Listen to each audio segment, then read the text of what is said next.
Cool. All right, let me share. All right, who we got on? So we got France, Emery, Alana, Baron, Fabiola. Zoom user is Aaron.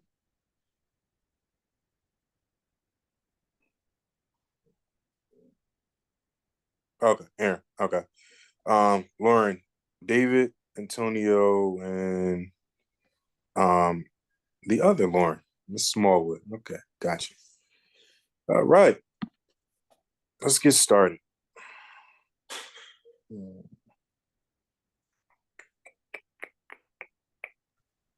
So let's share my screen. Okay. Everyone sees my screen, right? Mm-hmm. Okay. No, we don't. Oh, you don't see it? Okay. Give me 1 second. Share screen. Okay. All right. You should see it now, right? Still no? Yes, I see it. Yes. Okay. All right. Okay.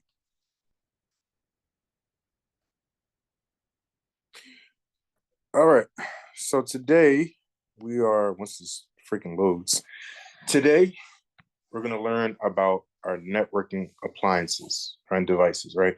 Very essential in cybersecurity, very essential in networking, because what we want to do is get data to the correct places, right? But there must be steps in between, and there must be devices in between to carry those data packages where they need to go, the destinations, all right? So the first thing, right? Network appliances are specialized devices designed to manage, optimize, and secure network traffic. Okay. So when you're on your phone, when you're on your tablet, when you're on your computer, okay, when you're watching TV, network packets are constantly going between your device and the origin server or another device, right? Packets are going through the internet. And within those packets, there's information, right? There's information to give you the exact data or the exact image that pops up on your screen or your phone or your tablet. Okay. So they play a crucial role in ensuring effective communication within computer networks. Okay. There's different types of data delivery, right? TCP, right? We have TCP, we have UDP. One sends data in a fashion where it's organized, and another sends data in a fashion where it's unorganized. Hey, we're worried about just getting the packets really quickly. All right. So, understanding these devices is essential for anyone involved in network administration, IT, and cybersecurity. In general, right? You want to know about networking devices. So here are a few of our networking devices. We have switches, hubs, multi-layer switches, firewalls, modems, repeaters, bridges, and routers. Okay, we won't really see repeaters anymore because those are very old. We won't even see bridges anymore, right? We may see a modem that acts as a router, or we may just see a router. Okay, so here are our types of networking appliances, right? So there are several types. Again, we talked about routers, we talked about switches, firewalls, load balancers, and each of them really have a distinct purpose, right? Some may carry information to another computer, some may bridge two networks together, all right? Some may distribute traffic and make sure the traffic does not overload the network, right? So those are load balancers, right? But let's take a deeper look into this, right? So routers. Okay, so routers are devices that forward data packets between computer networks. All right, that's what a router is, right? Networking 101. The router forwards the data packets between computer networks, right? They connect multiple networks and direct traffic using IP addresses, right? So, for example, if we see some IP addresses, right? I'm just going to use the whiteboard real quick, right? An IP address could be this, right? This could be an IP address. When we have like, let's say, let's give you an example, quick example. 1 dot, oh, that's not good. So this could be an IP address like, 8.8.8.8. Okay, that's a server IP address, right? But maybe IP address could be like 192.8. I don't know, 10, something like that, right? This is an example of an IP address. All right. And is anyone familiar with like IP addresses or seen them before? Yes. Okay. Yes. What did you say the first work one with them all was the an time. example of again? This is like a server IP address. This is like not a common IP address. So Mhm. for example, 8.8.8.8 is the server to Google, right? Sometimes a lot of people will test their network connection by Mhm. pinging, right, this IP address, right? So 8.8.8.8. If you want to figure if your network's up, you can type in PING 8.8.8.8 and try to ping that in your command line, right? The command line is basically that screen where it's all black and white numbers, etc. And you can run, those codes or those pre-installed, commands on there. Okay. Okay. But yeah, this right here, let's say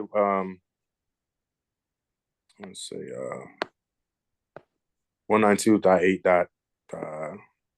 Let's say .10, right, would be an example of a IP address. Okay. Okay. All right. So let's go back to the presentation.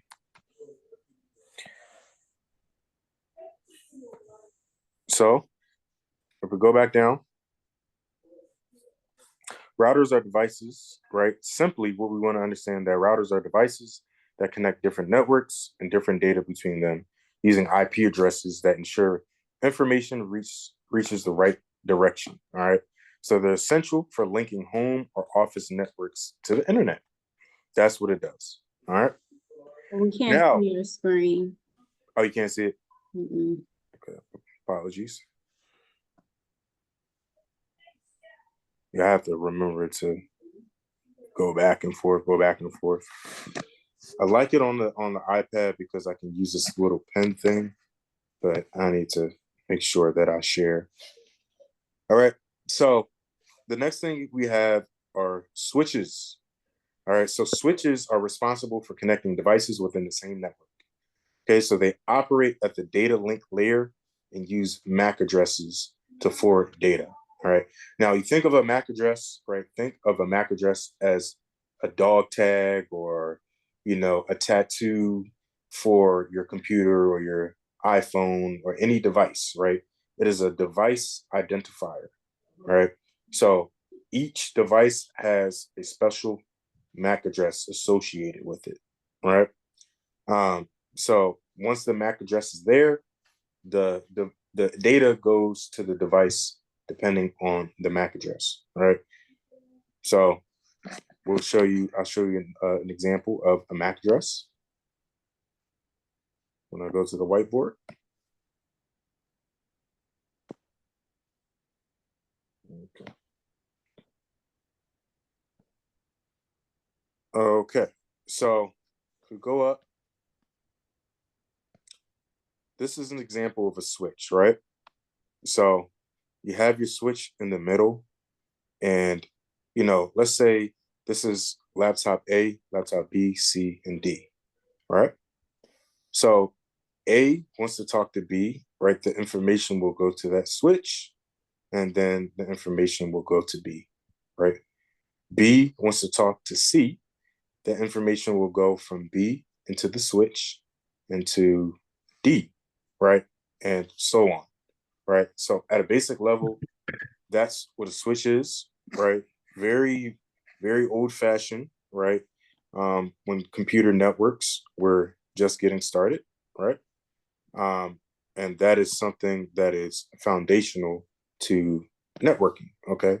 So knowing what a switch is very good for you to know on that exam, right?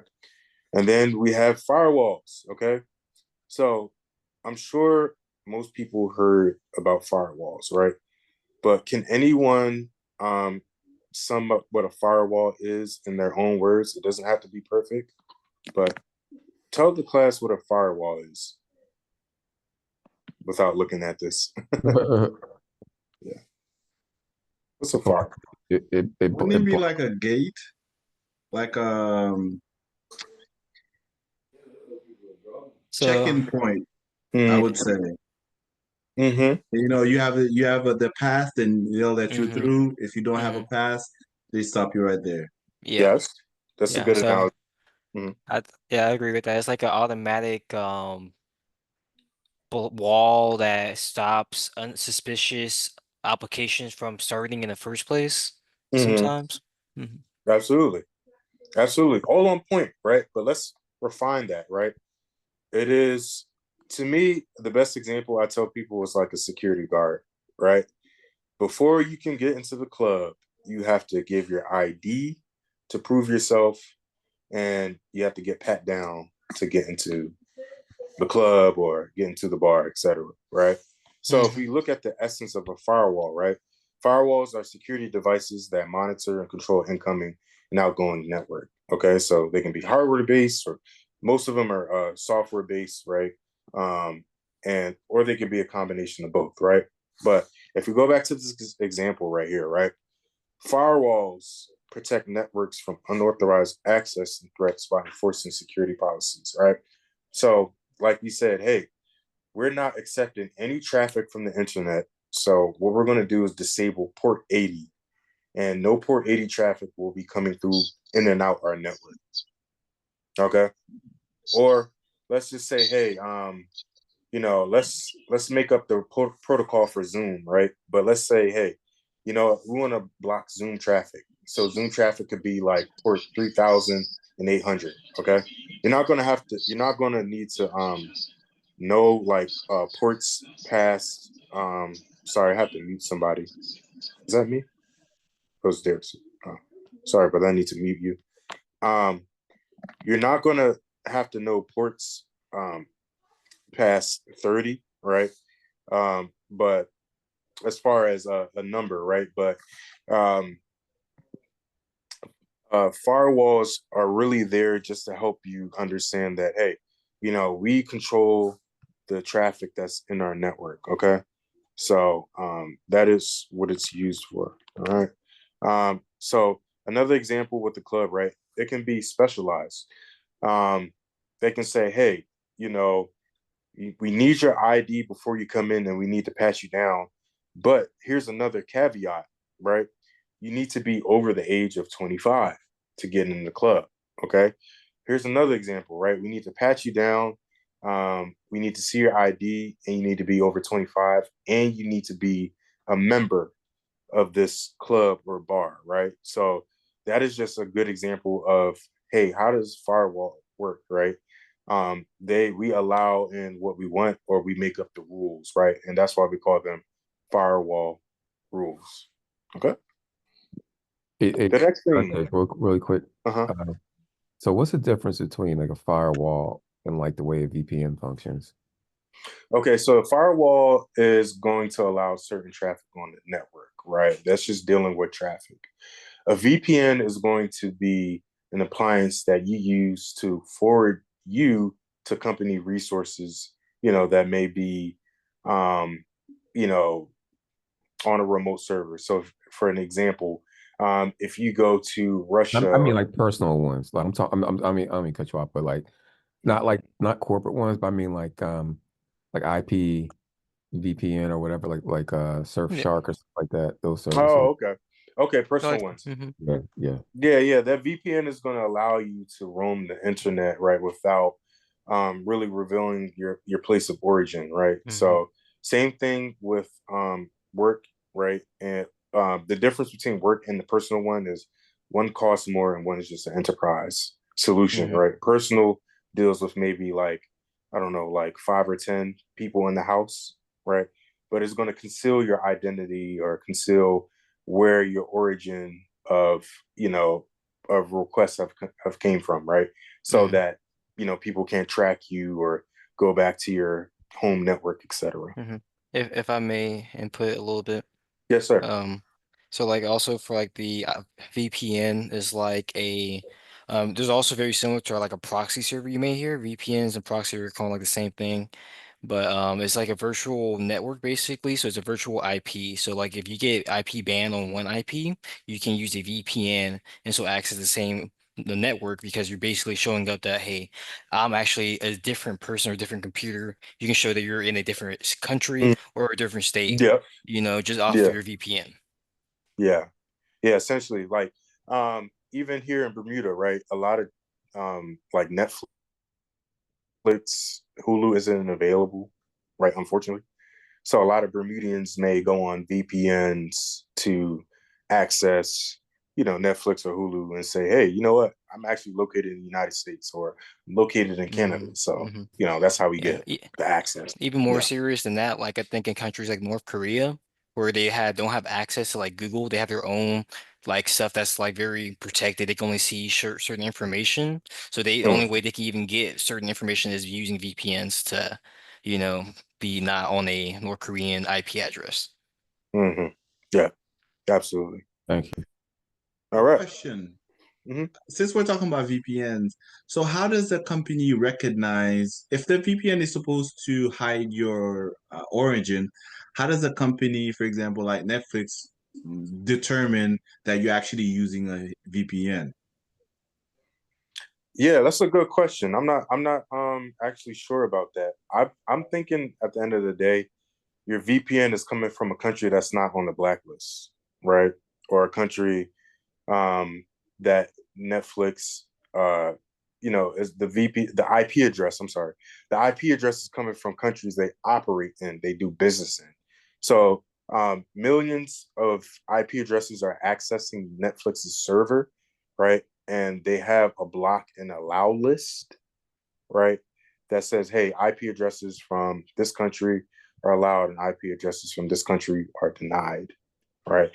So I can look more into your question, right? But If I may that's input a little bit too on that. go ahead. So yeah, that is a good question because I also wonder the same stuff. So like I know it's very hard per se if like your question is how do you catch someone using a VPN?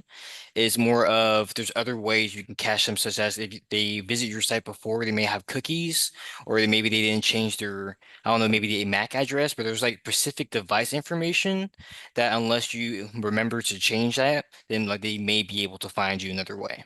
But usually if you're changing your VPN, it's hard for them to know. Yeah.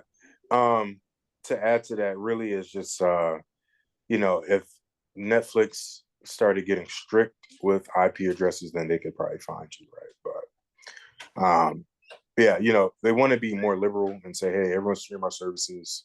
If that was the case, nobody would use Netflix if people were getting banned. But okay, let me move on to the next session. All right. So load balancers. Okay. So load balancers distribute network traffic across multiple servers to ensure reliability. Okay. They optimize resource use, they minimize response time and prevent overload on any single server. Right. So basically with load balancing, what you're thinking about is, hey, if we have, let's say 1 million requests come in at one time, right? It's possible, right? And they want to access Netflix server. Well, those 1 million requests, if Netflix just had one server, if Netflix just had a single server, Netflix would not be Netflix today. Netflix was shut down. I think we saw it when I think Mike Tyson fought what's the guy's name? Jake Paul. The Netflix servers kept rendering. Okay. It may be because, hey, so many people were accessing Netflix at one time, right? So we're talking about an influx of requests, right, coming to one server, right? So in that case, we use load balancers. Okay. Load balancers is exactly what the title says, right? We are balancing the load of users or requests to different servers so they can, to different load balancers to access our servers, right? So if we go to our whiteboard and we click whiteboard, let's just say whiteboard. All right, so we're on a whiteboard now. And we're looking at load balancers, okay? So, internet, right? Hey, you know what? I'm trying to watch this Mike Tyson fight, this Jake Paul Mike Tyson fight, right? On Netflix. We're all coming from the internet and we're all coming to these load balancers, right? Because they have it set up this way. These load balancers are going to fill up, right? They're going to fill up. They're going to fill up with requests, and then they're going to be spread through the Netflix servers, right? So they're saying, hey, you know what? I think you have, 2 million people accessing this server. All right, we're going to disperse the load onto server 2, right? And then, you know what? It's too many people on server 2. We're going to push it on server 1. Or sometimes they can say, hey, you know what? I think that server 3 can be a specific region.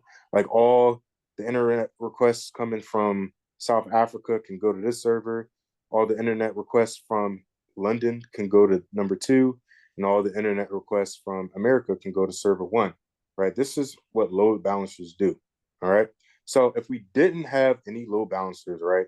And imagine all of this traffic, right, went to server 1, right? What's going to happen if we didn't have these load balancers in place? You can say it out loud. The crash. Yep, this will be no more, right? So it is essential that we have load balancers. For an example, some of our past cohort students, they took the Security Plus exam. Like some of them took it basically the last day, where there was, when you take it the last day, sometimes these exam publications, they expire, right? So 601 expired in July of 2024, right? July 31st.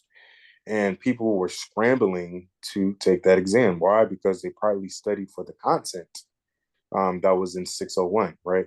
We're on Security Plus 701 now, right? And that's going to be valid for maybe 4 more years, right? But when people went to go take their exam, we had people from all over the world, right? And the exam provider, right, they are called Pearson VUE, right? I believe Pearson VUE makes books and all that good stuff as well. But Pearson VUE, you go and take your most of your tech exams on that website, right? Pearson, yeah, Pearson. That's exactly how you spell it. Pearson VUE, Pearson VUE. So basically, when people went to take their exams on Pearson VUE, they all did at one time, right? So you had millions of traffic from all over the world trying to take the Security Plus exam on the last day. And right, you know what happened? What happened, y'all? Everyone tried to take their exam on the last day, and what happened? Crash. The whole thing went blah, kaput, right? People paid, the $400 for the test voucher, and people have been preparing for it for a month, for 2 weeks, and they're like refreshing and reloading, and you're like, yo, what's going on? Or I'm in the middle of an exam, like, what's up? And you're like, dag, like, what if I don't get into this exam anymore? And they, um, they fail me, right? But what happened was Pearson VUE refunded everyone, and from there on, they said, "Hey, your exam voucher is valid for 1 year," right? But that is, if you don't have a cybersecurity risk management process or something to talk about, that can happen, right? It's simple for someone to say, "Hey, you know what? There's going to be an increased traffic on this day. okay? Or you have instances like Black Friday. You know everyone is going to flock to your website. Hey, maybe we should spin up 4 or 5 load balancers so we don't exhaust our servers, right? So I hope those examples help. Anybody have any questions before we move on?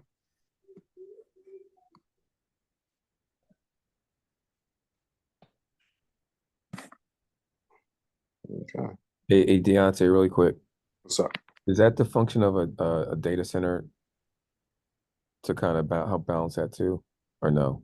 Yeah, in some instance. So if we're using, like, let's say we're using AWS, Oracle, or Google Cloud, the data center should have the infrastructure to make sure that doesn't happen, make sure those crashes don't happen, right? So maybe Pearson VUE was going through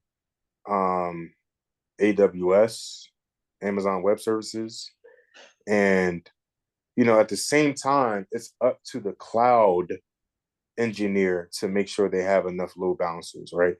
AWS, Azure, Google Cloud, they have enough of those. You can probably spin up 1 million if you wanted to, right? It's probably going to cost you $1 billion, but you have to spin up as much as you anticipate, or you have to have it. You can automatically let it scale, right? It can scale on its own. So, if you have a rush or people are coming to your network at, your website, your servers, all at once, you can configure it where it automatically scales based on the traffic, right? So that was most likely the fault on the engineer, right? But if you really want to get deep, that's probably the fault of leadership, right? Whoever their manager was, right? Whoever the planning committee was. So, all right. Access points, right? So access points extend a wired network by adding wireless capability. Okay. So they allow wireless devices to connect to the wired network seamlessly, right?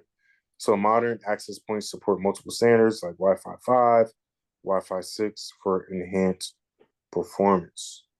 Okay. So those access points are going to really help people get on those networks. It's also going to give wireless capability, right? So wireless devices can be connected to that wired network, right? The wired network works with, a lot of cords. Those blue cords that you see a lot of times, right? Those are going to be more so your wireless LAN networks, right? And access points are going to give those wireless machines that are not connected by cable access to the Wi-Fi or the network. Okay, so those are going to be access points. The next thing we're going to learn about is a NAS, right? Network attached storage. All right. So NAS devices provide centralized data storage accessible over the network. Okay. So this is just data, right? A data storage accessible over a network, right? It can be an internal network or a public network, right? And it's very ideal for file sharing, right? We have file sharing, backups, media streaming, and they include redundancy and security features, right? So you see all these laptops around here, right? And that wall is going to be a network attached storage, right? So in our internal network, in our internal group, we have a network attached storage where we, submit files for presentations, or, we submit photos of, company dinners, etc. Right? This is our own little personal network, okay? And it's shared just between me and Alana, or me and Shar and Alana, or me and David, right? So that is going to be network attached storage. Is it like OneDrive and Google Drive, things like that? Yeah, Or sort like of. Dropbox? Yeah, kinda. But just the difference between that is that Google Drive, OneDrive, Google Cloud, those are going to be cloud-based storage, right? Network-based storage is just in our internal network. It does not leave the network at all, right? So that's what it is. It's closed off to the internet. All right. Okay, thank you. No problem. Let me know if you need me to explain that further, and I can do that. So, modems. So, give me a thumbs up if you seen a modem before. I'm gonna look in the chat.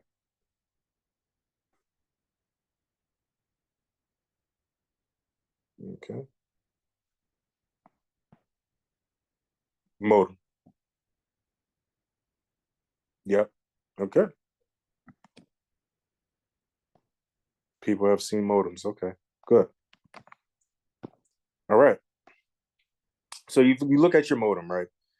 Modems basically convert digital signals, digital signals from a computer into analog signals for transmission over phone lines, right? This was the early use of a modem, right? So they're essential for connecting the internet through broadband and DSL, right? Something that we really don't do now, all right? So modems, modern modems often come with built-in router capabilities, right? So sometimes you get modems from like maybe Verizon or Comcast, Xfinity, right? And they're going to basically be used for router capabilities. Okay. So these are very prevalent in homes. If you have the Wi-Fi set up, right, you may have a modem as well, right? But that's basically what they're used for, right? You really get them from telecom companies as well. As we see here, we have some telecom companies like a Nighthawk, Eris, etc. Right? And then we have gateways, right? So gateways serve as a gate between two networks, often with different protocols, right? So they perform protocol conversions to allow communication between different systems, and gateways often include features like firewall, proxies, etc. So here in this picture, we have two different networks, right? And the gateway in the middle, right? And down here, we have the switch that are connecting to all the PCs, right? And basically what this gateway is allowing is data sharing from this network to the right to come over to share data to the network on the left, right? So it's really creating a bridge, honestly. And that bridge is essential for information sharing, right? Maybe it's a company or maybe it's an office, right? And that office wants to share information between each other, right? So that is what a gateway is, just exactly how the word says gateway, right? Let's connect these two and make a bridge between each other, right? VPNs. All right. So we have VPNs, right? And excuse me. We'll go back now. VPNs provide secure remote access to a network over the internet.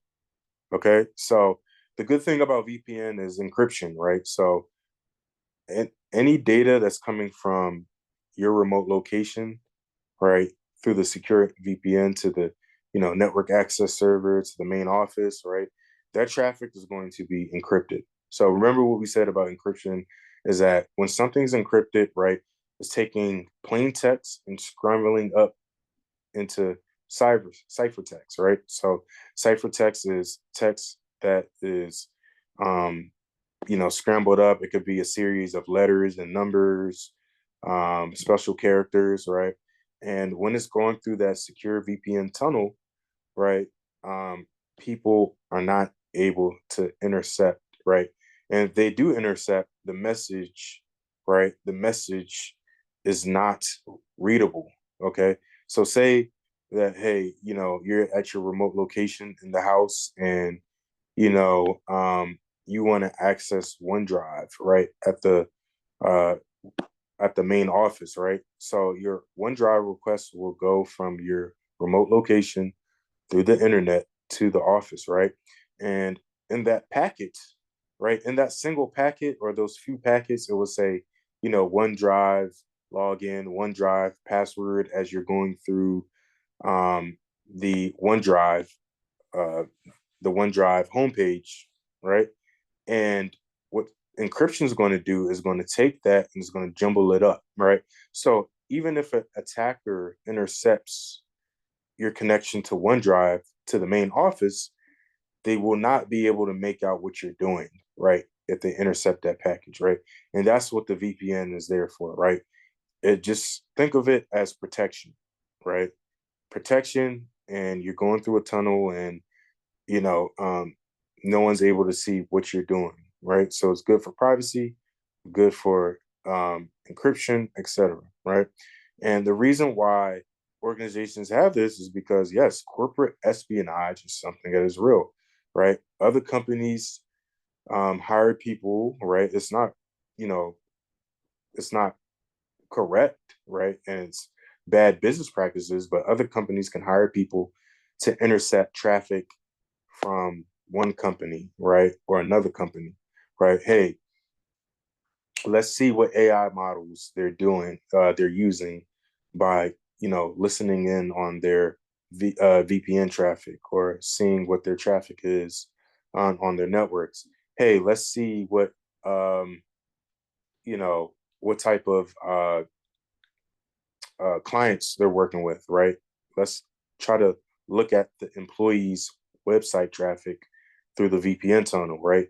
And hey, maybe we saw the employee going on Deloitte's website and going to a certain homepage, right? So this is why we have VPNs, right? We want to securely remote access into a network, right, over the internet. Question. Yes. So do you have to request a VPN, or is it just something that happens? Like Lauren says, I use VPN if I'm at home, but need to print something at the office. Like if I try to print something from here to my office, does it just automatically happen, or do I need to request a VPN? Yeah, so usually if you're on your work laptop, they install the VPNs. Yeah, mine's is like installed, so I know to go to it. And like if I hit print, it would give me an error. Like I would need to be like connected to it in order to print. Mm-hmm. Absolutely. Yep. Yeah, they'll Okay. install it. IT, when you get your company laptops, that's like first order of business. Mhm. Most companies, everywhere you go, they use something called an image, right? Image, IMAGE, right? And an image will have already preloaded programs on the laptop, right? Once they load the operating system, and they'll load it with, let's just say, what's a VPN most companies use? Let's just say Zscaler. I think Zscaler is a VPN. Let's just say Zscaler, and it comes with Adobe and I don't know, Cisco, Fortinet. Yeah, Fortinet is a VPN, but it'll come up with preloaded programs, and then you'll be able to do what you need to do, right? As long as it's on the work laptop, right? If you try to access, your company's intranet or your company's resource that you normally can't access, you'll probably get an error or say, undeliverable. Okay. So make sense, Sharp? Yes, thank y'all so much. No problem. No problem.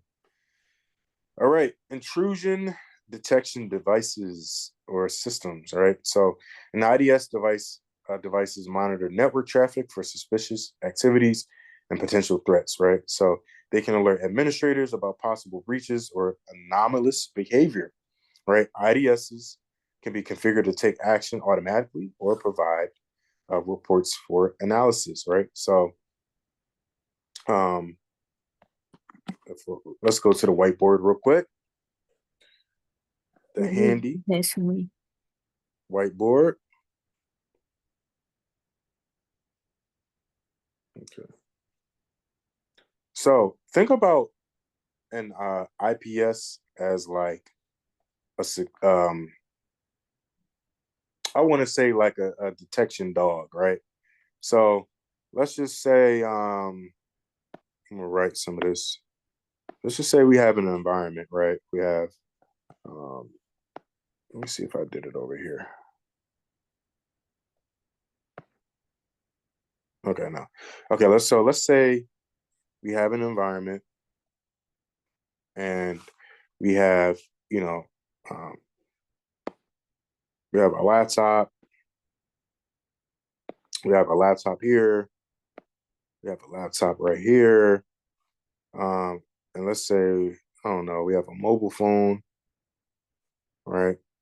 I don't know. What else can we have? Database here. This is our database. And I don't know what else. Let's say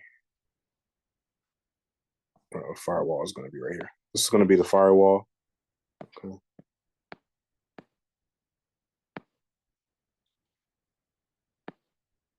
Yeah, this is going to be. Oh, come on, pen. Those things running out of batteries. All right. So we have our firewall. This is going to be fire. All right. No, don't judge. Make this fire. Okay.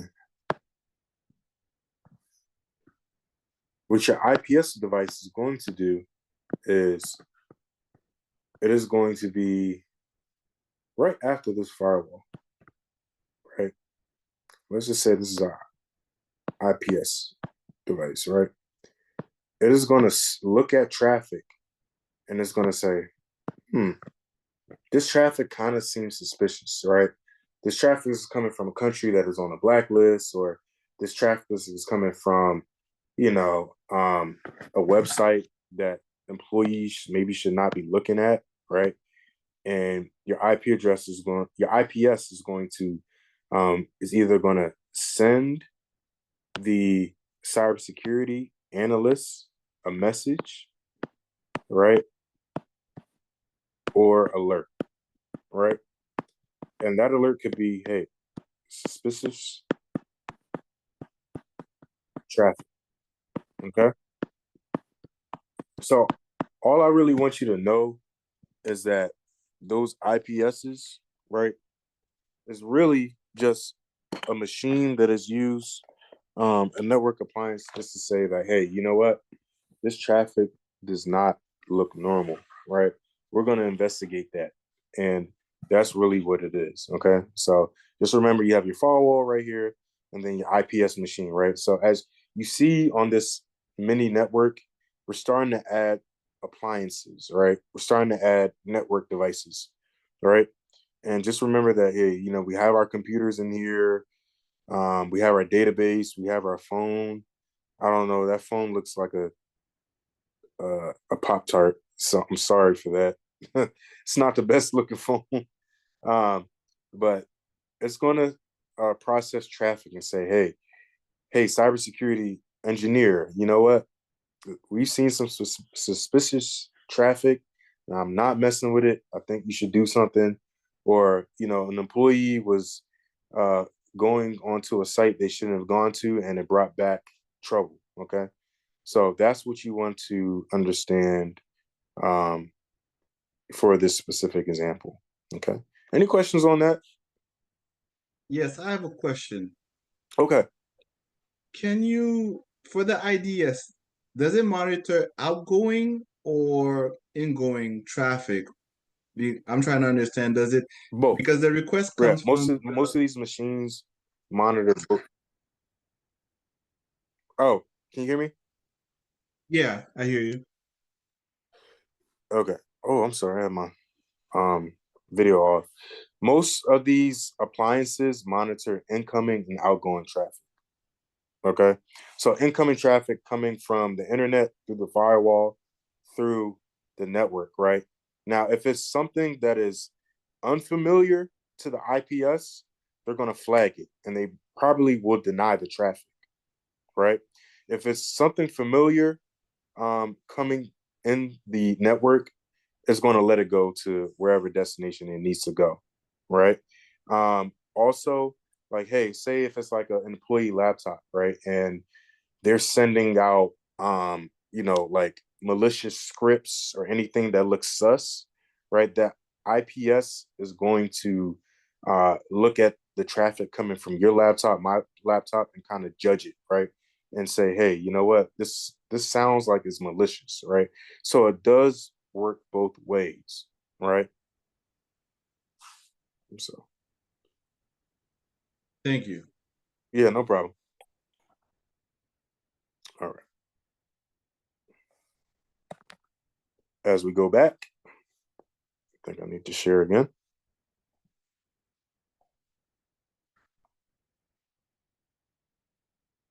All right. So what's the next thing? To be honest with y'all, I'm not a fan of the iPad, but I like using the whiteboard. So I may have to find another solution. Okay.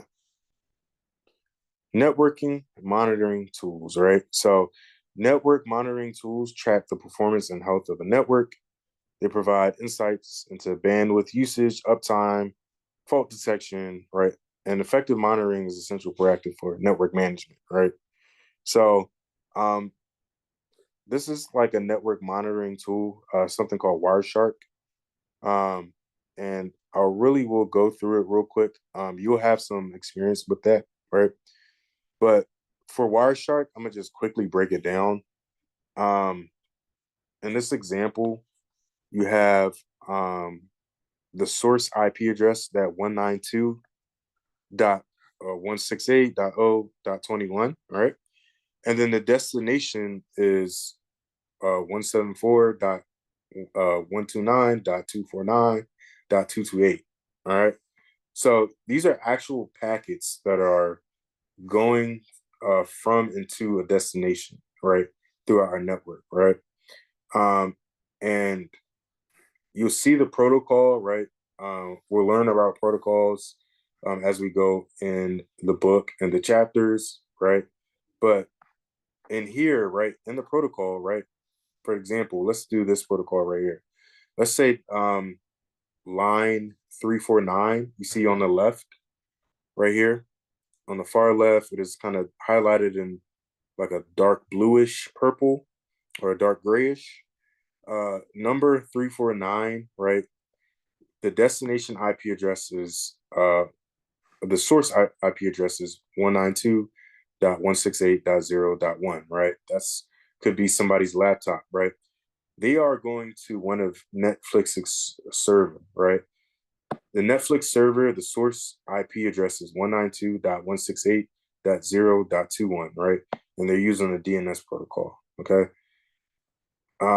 You can tell it's Netflix because in the packet, right, you see CNAME images.netflix.com, right?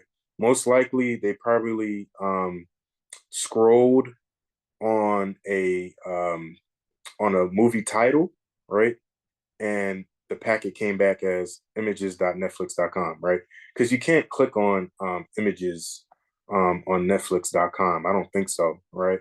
The only thing you can do is take your remote and put the pointer on a title, right? But in the packet comes back that, hey, you're on an image, right?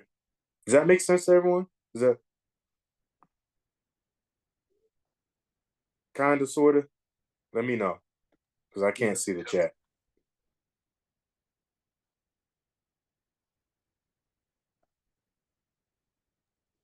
Yeah. Okay. Yes, it does. Okay. Cool. So this is how people analyze traffic, right? Right. This is how people analyze packets. So you can look at this. You can really spy on somebody's traffic if you have Wireshark and you know their IP address or anything like that. So say you know, I mean, this sounds really creepy, but you know, if you are on your network and you want to see your brother or sister's browsing habits, you can install Wireshark on on your laptop, and everyone who's connected to your network, you can see what website they're looking at. All right, you didn't hear that from me, but this is essentially what Wireshark is, right? You can monitor the network. All right. But this is good for cybersecurity analysts, even SOC analysts to see, hey, where is this, network traffic originating from? What server is it coming from, et cetera, so we can actively track it down. And once we track it down, we can just block it, or we can do a further investigation. All right. Power. Quick question. Uh-huh. Before you blocked it, wouldn't you quarantine it first just to make sure it wasn't affecting anything else? I mean, yeah, you can do that, right? If you are, an IT engineer and you're taking the correct steps, that would be the smart thing to do, right? Instead of, ultimately ruling it out, you want to go and investigate it, right? And see where it's coming from, because maybe you're kicking off an employee that needs that resource, right? But you can investigate it before you kick it off the network. But just for an example's sake, I just said that, hey, maybe you just boot it off. All right. Okay, makes sense. No problem. And that was a good question, because on the test they may ask you that. They may say, hey, we've seen some network traffic coming from an unrecognized IP address. What is the first thing you do, right? And sometimes they'll have the answers like, hey, kick it off the network, or see if it matches up with any internal IP addresses and investigate, or just let it do nothing, right? Those are the questions they'll ask you on the exam. So that was a good question. All right. Next is power over Ethernet devices, right? And this is a very simple concept, right? Power over Ethernet is technologies that allows network cables to deliver both data and power devices, right?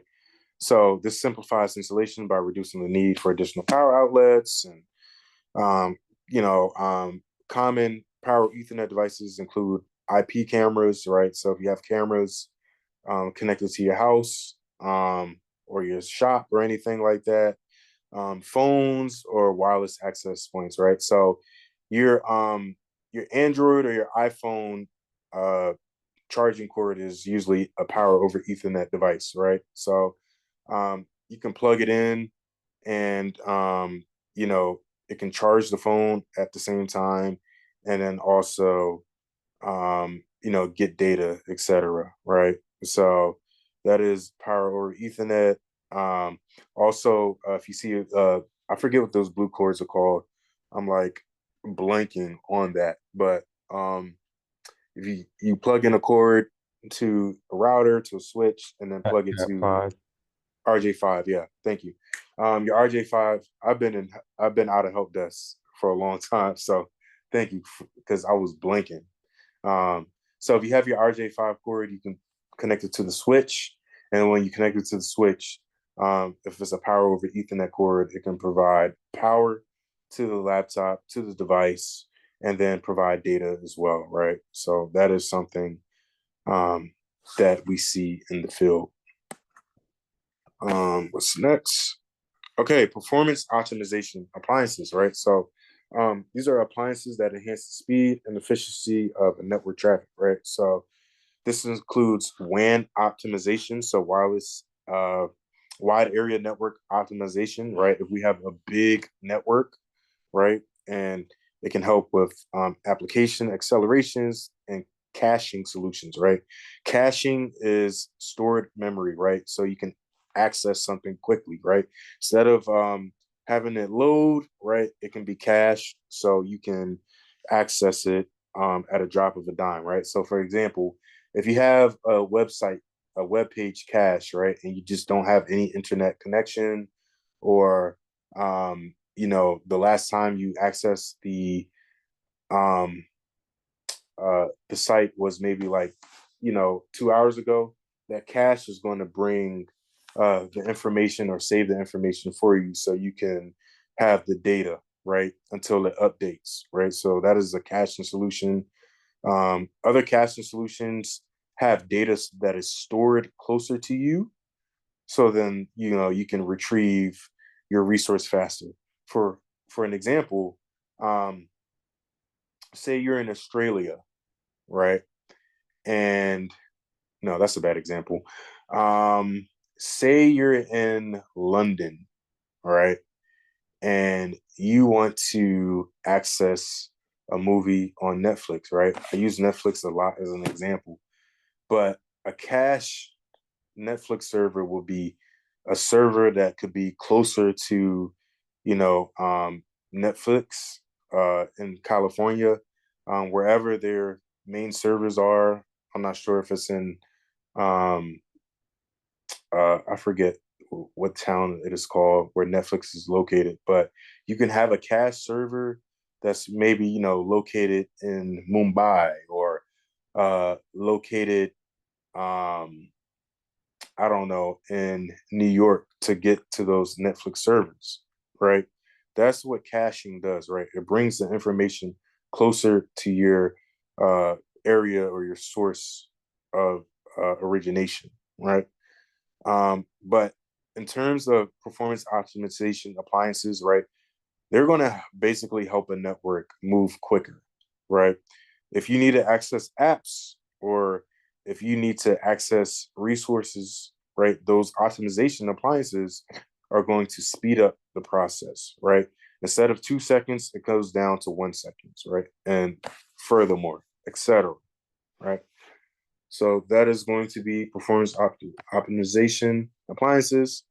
And then we have unified threat management, right? So unified threat management appliances integrate multiple security features into a single device, right? So it could typically include firewalls, antivirus, intrusion detection, and content filtering, right? So basically one device with many uses, right? It has firewalls installed into it, right? It has antivirus, right? It has intrusion detection, it has content filtering, right? So UTM solutions simplify security management, right? That is all it's doing, right? Instead of having all of these things spun up, all these servers, all these firewalls, all these IDSs and IPSs, we have a UTM that aggregates everything in one location and it does what it needs to do. All right. We're almost done. Software defined networking, right? SDN devices. So SDN devices allow for more flexible and programmable network management. Okay. So they separate the control plane from the data plane, which you'll learn in the class next week. And they enable centralized network control, right? So SDN is increasingly popular in data centers and large enterprise network, right? So if you think like movies where you see action movies and they have that big old screen and they're looking at all the data and all the threats and all that good stuff, right? Think of software defined networking, right? We call it a single pane of glass, right? We're looking at all the networks, right? Another example is like, you see those NASA control rooms where everyone is all looking at one screen. Yeah, basically software defined networking. All right. So what are the future trends in networking appliances? Well, the networking appliances landscape is evolving, right? And one thing you know about cybersecurity that when they say things are advancing, that just means AI, right? So a lot of this will be AI functioning, right? That is the reason why we implemented AI in our course, and that's the reason why we say, hey, AI is going to be a big feature when getting into cybersecurity. They're going to like people who are in AI more than people who are already, at the company and they just know about cybersecurity and that's it, right? Jobs are looking for people who are fresh, who are malleable, people who they can mold, right? So knowing AI and what to use AI for is essential, right? It's very essential.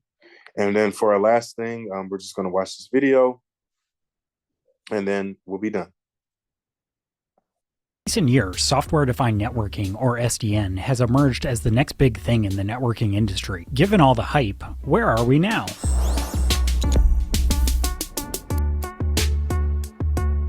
Researchers at Stanford are credited with creating the idea of bringing the tenets of virtualization to networking, and thus creating the software-defined networking market.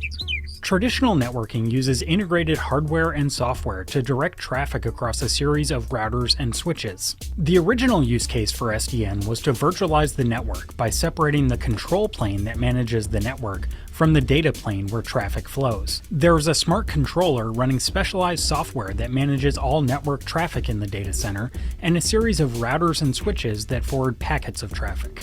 Virtualizing the network comes with advantages. Networks can be spun up and down dynamically, they can be fine-tuned for specific application use cases, and security policies can be installed on each individual network. Today, the SDN market has evolved, and it's breaking out of the data center. SDN is being used in the wide area network to control how enterprises connect to their branch offices. This use case, called SD-WAN, uses software to aggregate multiple types of network connections, such as broadband, MPLS, or wireless, to create strong and cost-effective connections. Micro-segmentation is the idea of using SDN for security. Certain networks can be ultra-secure and carry sensitive data. Other networks can be public-facing.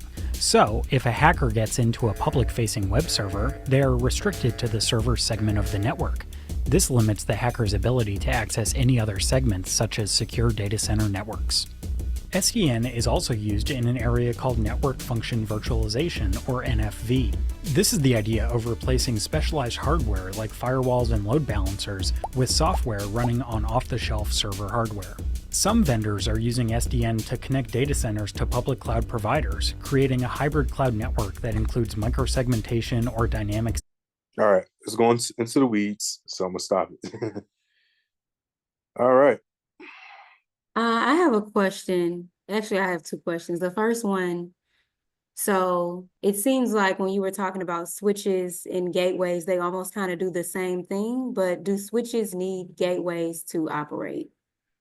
No, they don't. They Okay. don't need gateways to operate, unless the computers in the network want to communicate to another network, right? Mhm. So remember again, those switches are going to pass data from one computer to another computer, or one asset to another asset, right? Those Mhm. gateways are going to bridge other networks together. Okay. No problem. And the other question is, at the end of that video, when they were talking about micro segmentation, so I guess would a software example of that be like SharePoint? Is that an example? Maybe. I'm not sure. I'm really not sure about micro segmentation. Okay. Because I would have to get that answer for you later. Okay. But if I'm looking at what it's talking about, it's talking about maybe if we have something in the cloud, how do we break it down more and more and more and more? That's what I think, but I can get a definite answer to you next class. Okay? No problem. All right. Anybody else have a question?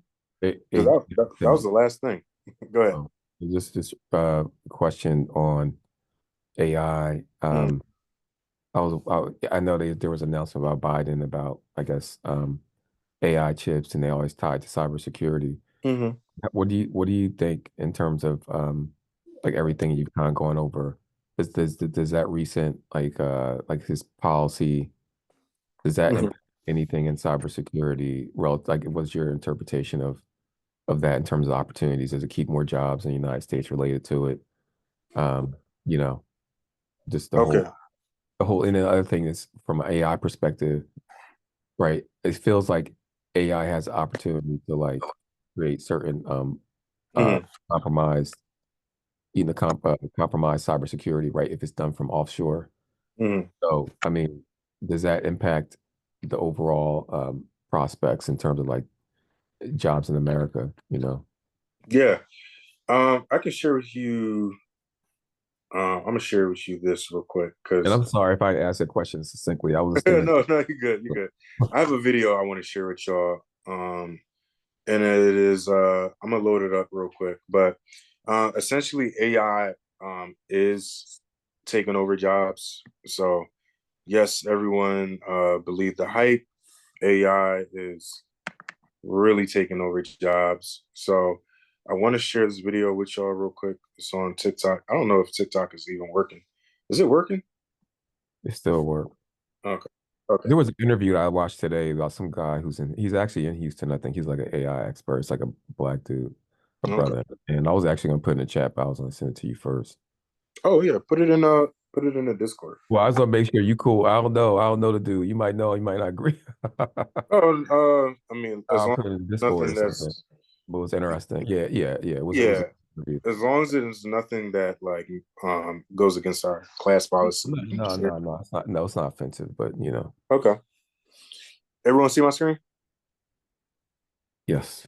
Okay.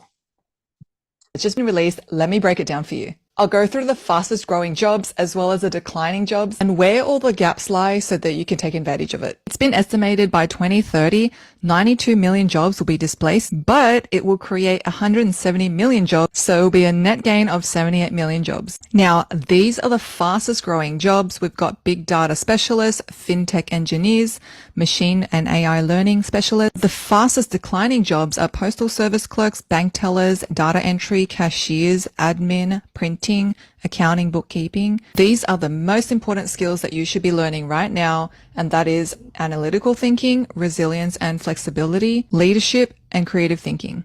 Employers are looking to fill this gap by funding training. Now, the problem with getting all this training done is that 63% say that there's a skills gap in the market. So strategies of how they want to implement this is through upskilling the workforce. 85% want to do that. 73% of businesses want to accelerate the automation processes and tasks. And 70% of employers want to hire staff with those new skills already. And here are the countries that are very positive in hiring the talent that they need, which include I'm gonna pause it right there. So these are a lot of the countries that are looking for people with these new skills. So what you heard was big data, artificial intelligence, or just automation in general, right? You can be an automation specialist if people need that, and AI and cybersecurity, right? But what you also saw was you needed analytical skills, leadership skills, and creative thinking skills, right? Because say what you want, being creative actually puts you in the place of being, your own boss, entrepreneur, right? You just come up with the idea and you have people work for you, right? But this is just an example of just the jobs that are affected by AI in the future.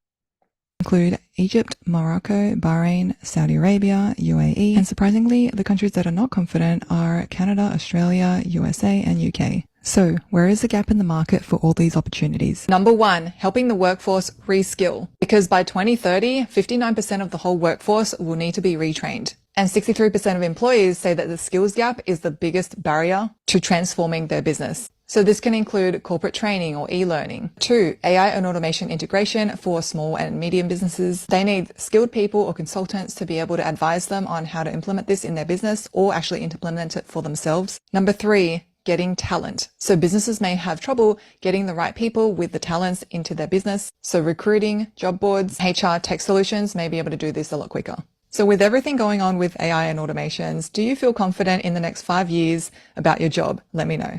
The future of jobs. So yes, that is the future of jobs, right? And we will have opportunities for y'all to come on board and help us train people, because we can't do it by ourselves, right? So we have those opportunities. I thought I saw someone's hand. Someone hands up? I think that was mine. Okay. All right. I got time for one more last question, and then I'll let y'all go for the night. Oh, well, what do y'all think about that? The state of jobs 2025. I see the look on your face, Shar. I see it. So what I think about the fate of jobs is I'm happy that I'm in this class. Mm-hmm. A couple of years back, I was talking to a lady at Sam's Club, and I expressed to her about how AI would be taking over, and she just was like, I love to see that. Like she was like, like it would never happen, and then so I'm very grateful to be a little ahead of the curve. Mm-hmm. Mm-hmm. Absolutely. Absolutely. Who else? I guess I can give a little input. I guess I was thinking about how you're saying being creative, definitely has a lot of value in it when it comes to Mm-hmm. cybersecurity. Because like I'm also a very entrepreneur mindset. I run my own landscaping business, and Mm-hmm. um, definitely anything I can. I'm already trying to think of ideas of like anything I can try to do with AI. As far as businesses goes. Mm-hmm.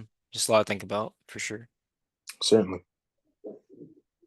I mean, I would say I've worked. I mean, I started creating like AI bots like about 8 years ago when I Mm-hmm. worked at major tel. When I worked at Verizon for years, Mm-hmm. and that was like at the very onset of kind of like digital transformation initiatives.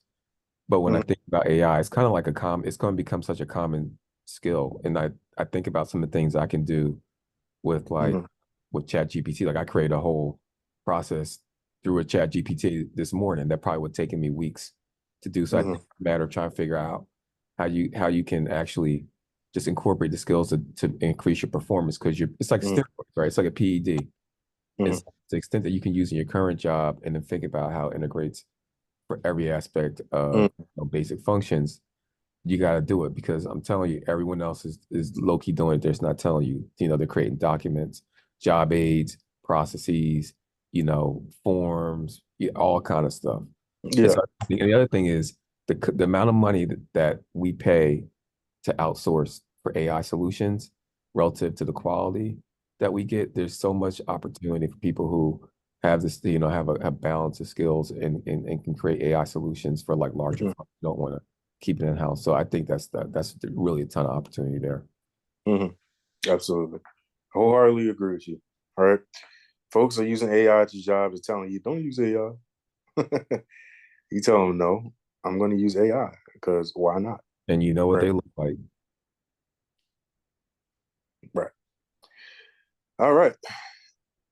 Okay. So if that is it, I want y'all to enjoy your Friday nights. I believe, what time is it over there? It's like what, seven something in Houston? 8:50 in Philly. 8:50. Okay. It's 9 o'clock over here, so it's Yeah, 9:49. 7:50 in Houston. Okay, cool. Cool. I'll be back soon.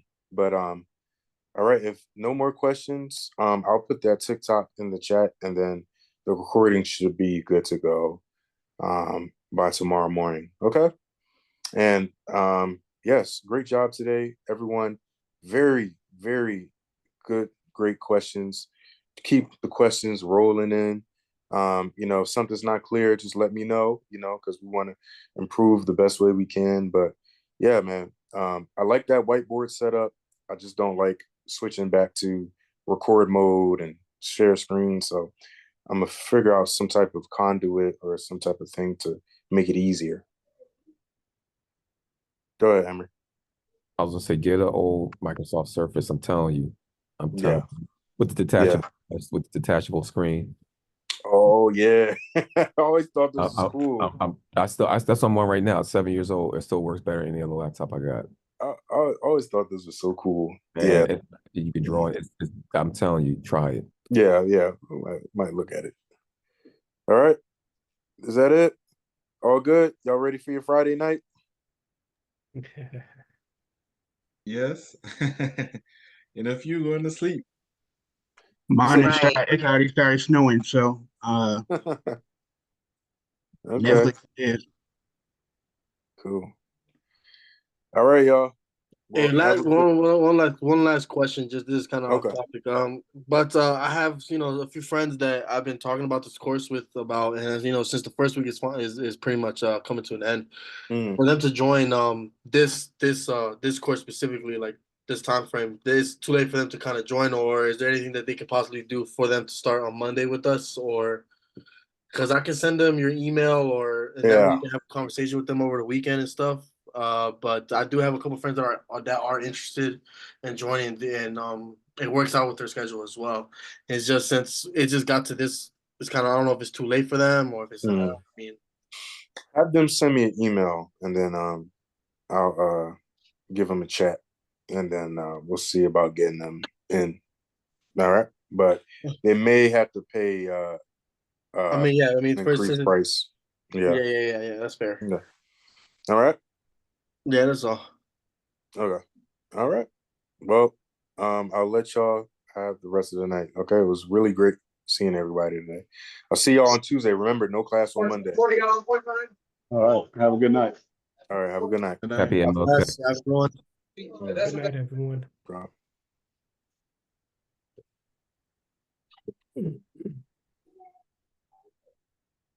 What's up, my man?